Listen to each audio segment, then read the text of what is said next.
হিসেব বলছে এখনো রাজ্যে বসন্তকাল, কিন্তু গত কয়েকদিনের আবহাওয়ার আচরণে সেই ছাপ বিন্দুমাত্র নেই। বরং মেঘলা আকাশ এবং ঝড় বৃষ্টির কারণে তাপমাত্রা কমে গিয়ে দক্ষিণবঙ্গে কিছুটা ঠান্ডার আমেজ ফিরেছে। রবিবার 20 ডিগ্রির নিচে তাপমাত্রা নেমে যাওয়ায় সেই অনুভূতি আরো বেশি স্পষ্ট হয়েছে। আবহাওয়াবিদরা জানাচ্ছেন, চলতি সপ্তাহে আবহাওয়ার গতি প্রকৃতি এমনটাই থাকবে।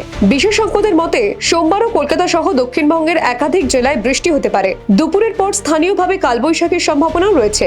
আগামী কয়েকদিন একই ধরনের আবহাওয়া থাকতে পারে এবং শুক্রবার পর্যন্ত বিভিন্ন জেলায় ঝড় বৃষ্টির পূর্বাভাস রয়েছে। বিশেষ করে উত্তর 24 পরগনা, দক্ষিণ 24 পরগনা, পূর্ব মেদিনীপুর, পশ্চিম মেদিনীপুর এবং ঝাড়গ্রামে বৃষ্টির সম্ভাবনা রয়েছে। হাওয়া অফিস বলছে, বুধবারের পর দক্ষিণবঙ্গে তাপমাত্রা কিছুটা বাড়বে এবং আবহাওয়া স্বাভাবিক হতে পারে। তবে সপ্তাহের শেষের দিকে আবার ঝড় বৃষ্টি বাড়ার ইঙ্গিত রয়েছে। দক্ষিণবঙ্গের মতোই উত্তরবঙ্গেও ঝড় বৃষ্টির পূর্বাভাস দেওয়া হয়েছে। বুধবার পর্যন্ত দার্জিলিং, জলপাইগুড়ি, আলিপুরদুয়ার এবং কোচবিহারে ঝড় বৃষ্টি হতে পারে। ঝোড়ো হাওয়ার গতিবেগ ঘন্টায় 40 থেকে 50 কিলোমিটার পর্যন্ত পৌঁছতে পারে। কলকাতায় এখনো মেঘলা আকাশ ও ঠান্ডা হাওয়ার প্রভাব বজায় রয়েছে।